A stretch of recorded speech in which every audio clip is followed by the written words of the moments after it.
It can't be easy having fun when you're third in line to the British throne and the eyes of the world are upon you, expecting you to be the perfect model of decency and etiquette. Leading a normal life would have been challenging enough for Prince Harry, growing up in the public eye, the beloved youngest son of the world's most famous woman. But after Diana died, the pressure to fill the gaping void left by the People's Princess must have become unbearably intense for a boy of 13. Thankfully, as well as the support of his father, Prince Charles, he had his older brother William to lean on. But it is amazing how close we've become. You know, I mean, ever since our mother died, obviously we were close.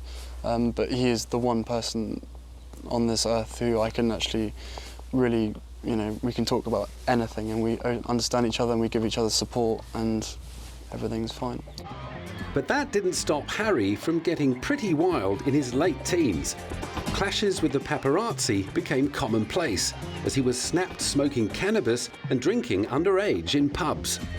While most of his shenanigans were written off as youthful hijinks, the tide of public opinion turned after the News of the World published a picture of Harry wearing a Nazi Afrika Korps uniform to a fancy dress party. Harry immediately apologised, citing the incident as a joke, but the reverberations would be felt in columns and opinion pieces for months to come. As a member of the royal family, Prince Harry could do nothing but keep a stiff upper lip and grin and bear it.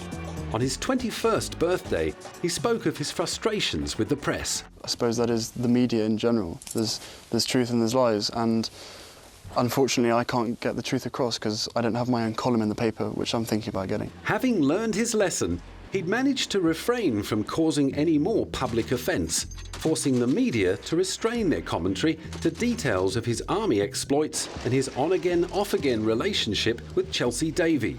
That is, until the News of the World caught him out again in January 2009.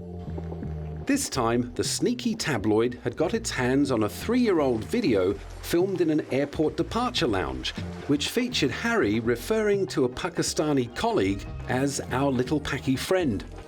He also reportedly called another cadet who was wearing a headscarf a raghead, and mocked the pointless tasks the troops had been given to do. A few days after the video was released, reports emerged that both Harry and his father Charles regularly referred to an Indian friend as Sooty. Once again, Harry immediately apologised and the aptly named Dickie Arbiter went into damage control. Yes, there will be those who will be seriously offended by it, but there will those who will see it for what it is. British Muslim Council have said, Harry has apologised, we now have to draw a line under it, we have to move on. That's what everybody has to do.